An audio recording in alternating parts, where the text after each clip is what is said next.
this matter,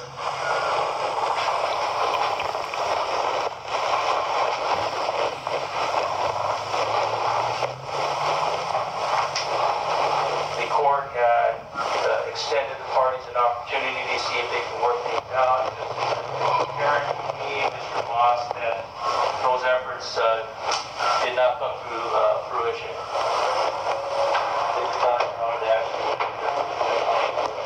Understood. Now, Mr. Moss and Mr. McNeely, if you will recall, at the last court appearance, the court was presented with a motion. The court issued a tentative ruling explaining its decision. The court delayed finalizing that ruling at the party's request. I believe Mr. McNeely, you asked me to defer my decision to declare you a vexatious litigant, and I agree. Mr. Moss also agreed to allow the court to delay that decision in an effort to try to clear up the medical bills that I recall having a conversation with you was the matter would be hopefully resolved if they would just pay off those medical bills. And so the tentative was held in abeyance.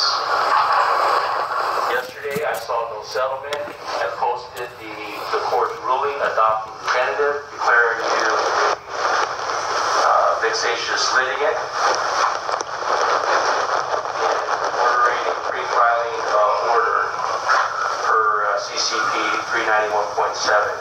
Did you get a copy of that tentative? Just morning, yes, she gave me a copy. But the problem is with the declaring a person a vexatious litigant, you got to be able to show from the judge's reason that the case involves harassment.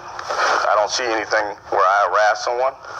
And the federal courts says that they have to have that before you can declare a person a vexatious litigant. I don't meet those requirements. The court cited the basis upon which such a declaration was being made. That is also reflected in the court's written ruling. Okay, I requested an evidentiary hearing, and you tend to ignore that for some reason. I wanted to know why. I have no idea what you're talking about.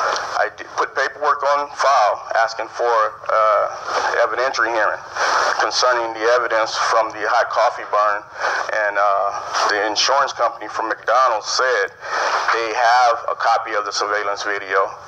Your reply to that on the 23rd was, I don't care. Mr. McNeely, I never said, Mr. McNeely, hold on a second. I have never said to you, I don't care.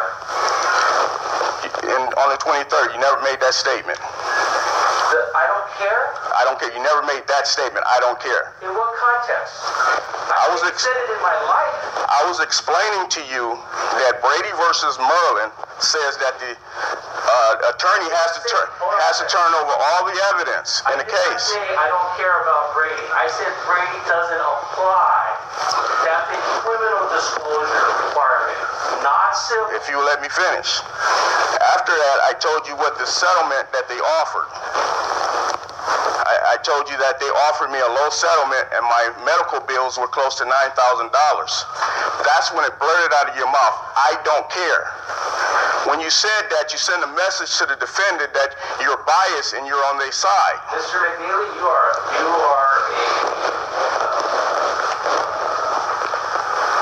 on a different... I recall very clearly. Hold on a second. You are on a different recall. You didn't apologize to me for making that statement? Well, let me just ask you. You didn't apologize before we closed that hearing? You didn't apologize for making that statement? Hold on, Mr. Moss. Excuse me, Mr. McNeely. Mr. Moss, do you recall me ever telling something to the effect that I don't care about Mr. McNeely's injuries or damages or claims? See, now you're twisting. I didn't say that. I said we're talking about the Brady versus Maryland. Absolutely not, Your Honor. As I recall, our last hearing, you were, I don't want to say overly gracious to Mr. McNeely, but you were very endearing, and I think that's something to do with his litigation and his demand going out at 6 times what it was.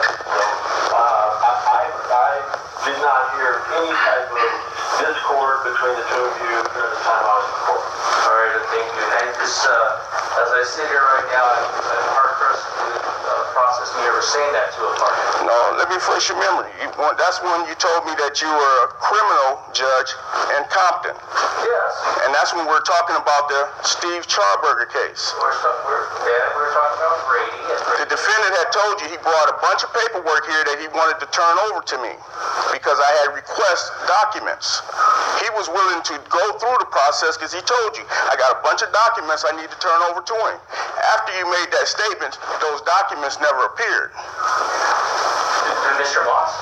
Mr. Moss never turned them over because he was confident after you made that statement that you were on his side. You said, if I recall correctly, that you can't gain access to certain medical records, and you needed access to those records so that Mr. Moss was volunteering to call your creditors to see if you can get a figure to settle this case. And you were going to work out with him, whatever it is, a release or what have you, to get Mr. Moss authority to talk to the people that were seeking reimbursement for the services that they rendered to you. You told me that if you could just get that covered, you would just resolve this case. We did a meet and confer. He still lowballed. I'm like, this is what they're asking at the hospital. This is what's going on my credit. Anything under that, I'm still liable for it. So why even if it's a $9,000 medical bill and you only want to pay $2,000 or $3,000, you're leaving me with the rest of that crap. Well, look, I'm not here to get into those negotiations. I don't have a standing to do that. Sometimes people negotiate. You owe me $5,000, I'll take $2,000 in full satisfaction. That's called a negotiation. I don't know what's happening. That's not the way the hospital bills or whatever is working here. Right. This goes on my credit. Not if you can negotiate a full settlement. I talked to him in a meet and confer. He blew me off, basically. You know, he basically blew me off. This is what we're offering, take it or leave it. So this is the way the courts work now. I don't agree with you on that either. Mr. Moss, is there an update on how far apart, or were you able to get a figure from the medical sources about what Mr. McNeely owes? I have not received the records. He did provide me with a release for me to get the document, but I have not had the opportunity to speak to the actual lien holders. And that basically is because, you know, we were in the courtroom, I think we were between $5,000 and $6,000. That's what I recall too. I don't know how it got up to $9,000. I think, you know, yeah, I think it was $5,000 to $9,000.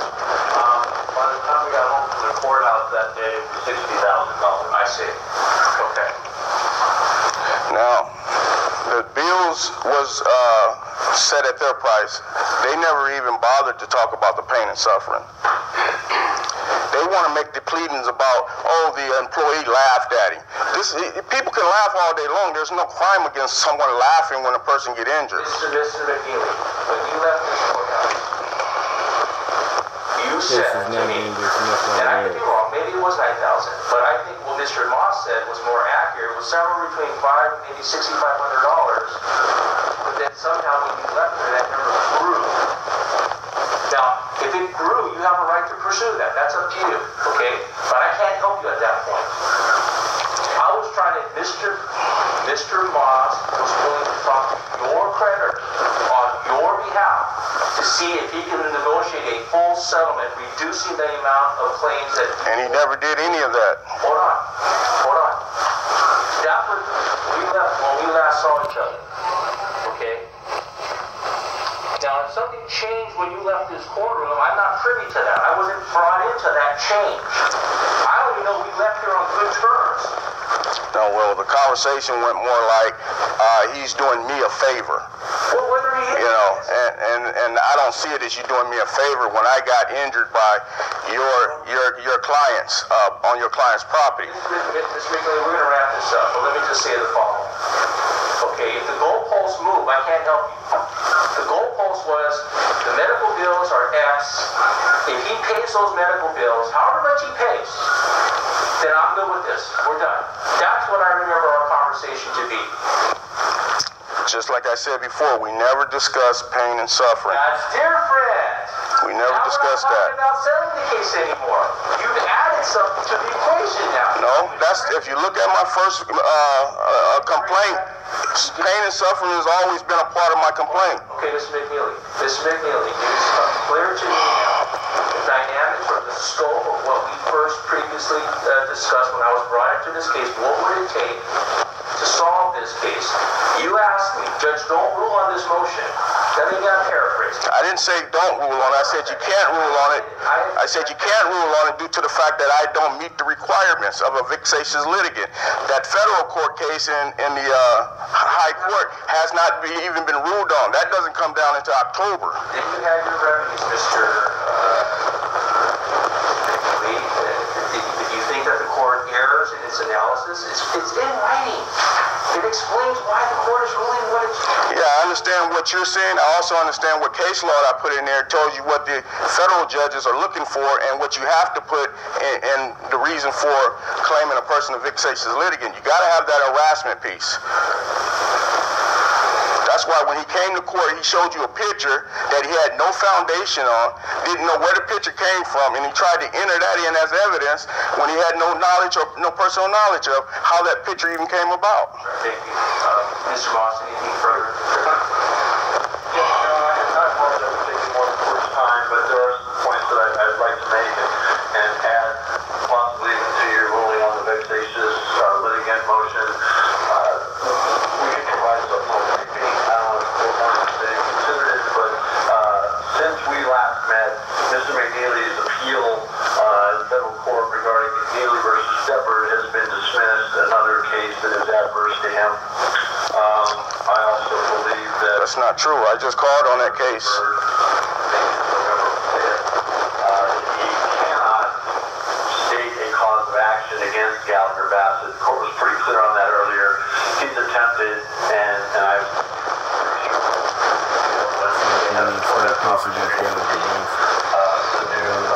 complaint. But I would like to have a stay on discovery until at least against Gallagher Bassett, until he has stated any cause of action against them, anything that's viable. We have the Demers hanging on November 3rd. It's November 3rd and November 5th, Your Honor. There's one for McDonald's and one for Gallagher Bassett. So We're not going to do it on two dates, Mr. Moss. We're going to consolidate them both either November 3rd or November 5th at the party's request. Do you prefer the 3rd or the 5th? Do you prefer the 3rd or the 5th? I would prefer the 5th in all fairness to Mr. McNeely. It'll give him 2 additional days. When we called the court, we tried to get it put together, but I think the court has a limit on how many hearings it has each day, so it was already full. Mr. McNeely, the fact says notice motions on November 3rd and November 5th. My proposal was to consolidate them into one date so you don't have to make 2 appearances. And he's saying take the later date, November 5th.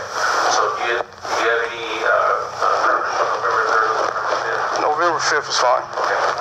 So the November 3rd motion will be recalendared to join the other demur on November 5th. That'll be at 8:30 a.m. The court issued the adoption ruling that was issued yesterday. Posted.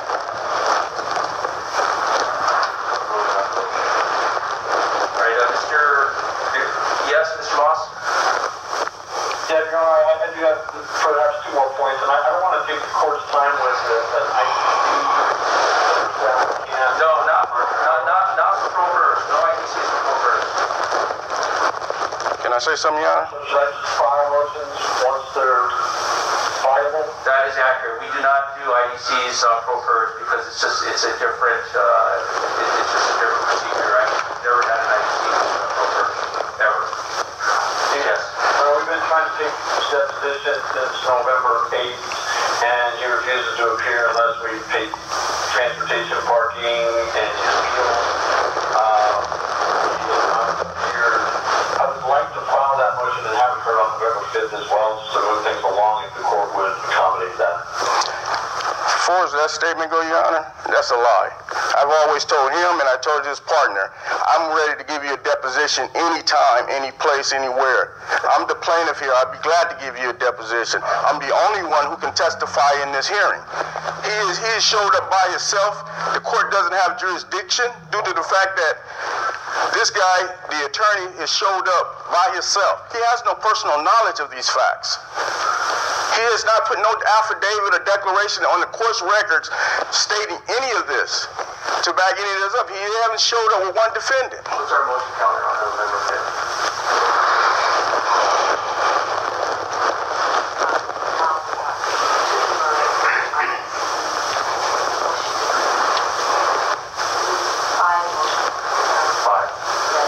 November 5 is not a good motion date for us, Mr. Boss.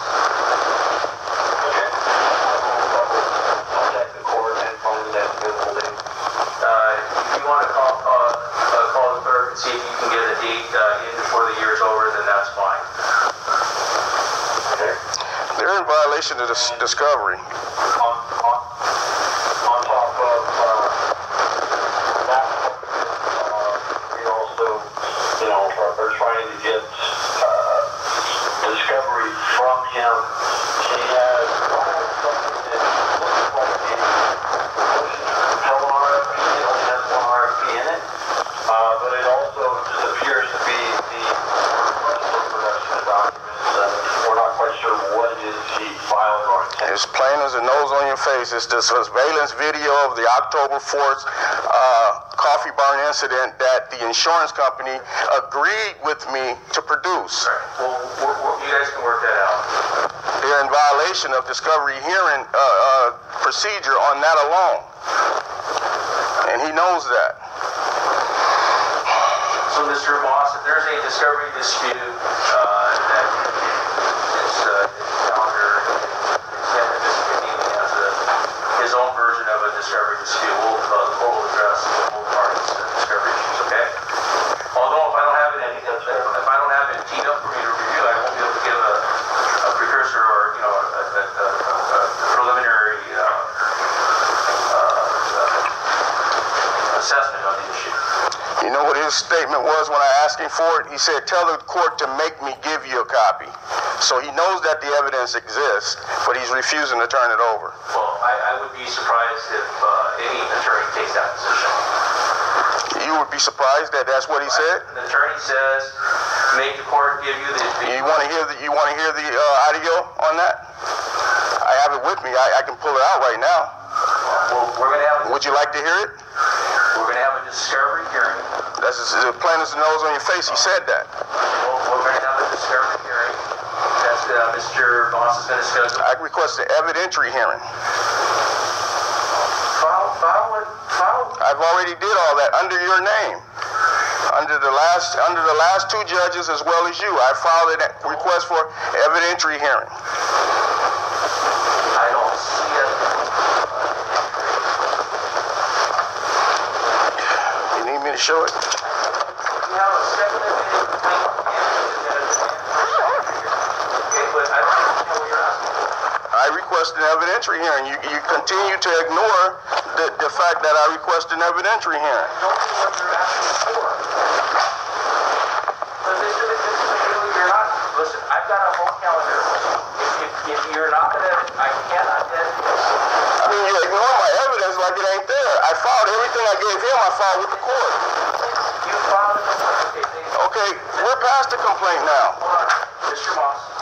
Moss, we have the court's future date of November 3rd. Please give notice. I'm sorry, November 5. So you're November 5, 2020, 8:30 a.m. on the two demurs. If you will call the clerk and schedule a discovery hearing. A discovery hearing. okay, discovery hearing, but I'm saying like right here, I filed an affidavit and it's certified, notified, and you still ignores that. Why is that? Mr. McNeely, can I tell you what it says? Second amended complaint. What I'm holding up here says, plaintiff Dillard McNeely notarized affidavit in support of amended complaint. Yeah, and amended complaint. So the affidavit itself has the exhibits attached to it. You filed an amended complaint. He's diverting to your amended complaint. We're going to have a hearing on the issue on November. No, but we're talking about you, the judge, ignoring the evidence, because it says that when a person attaches exhibits to the back of the complaint, the court is supposed to acknowledge those exhibits. So because you failed to acknowledge that, I did an affidavit and I attached them to the back of the affidavit just to see if you would acknowledge it. And still, you act like it don't exist. Mr. McNeely, the income calendar for one was maybe terminated.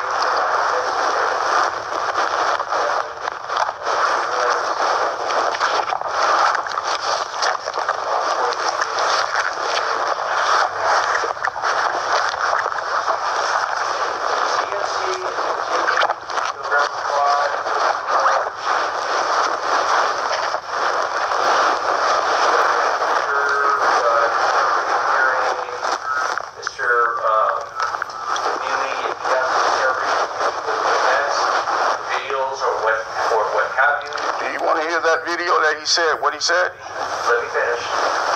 We'll have that discussion on the date scheduled for that hearing.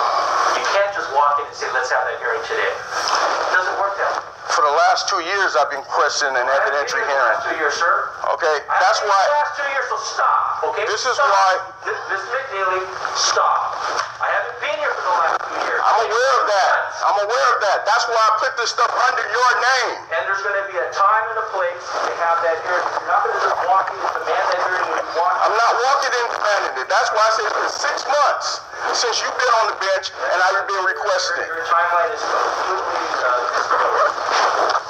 The last 2 judges. Excuse me of something, Mr. McNeely. At least have. You know, let me explain myself. Just give me this shot. Let me explain myself. What happened was in the Shepard Mullen case, I requested an evidentiary hearing.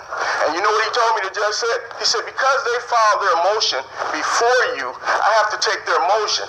That's why I came out to shoot asking for an evidentiary hearing. So you cannot give me that same reason. I have no idea what you say The evidentiary hearing is asking them to produce that surveillance video of the October of... Okay, so what did I just file? I filed a production of documents and things, and they got 30 days to answer that. And so if he does, that's the Second Amendment. This is the second time I requested. You haven't looked at none of the transcripts in there where the insurance company said, we have a copy of it. We're going in circles right now. Okay, so we have our future goals. Thank you very much. November 5th, 2020. You are aware that this is a void judgment, right? That's to get notice. This is a void judgment. You are aware of that, right? Thank you. Defendants never showed up once. What, Mr. Moss, anything else? Court does not have jurisdiction unless the defendants show up. Well, you're breaking up.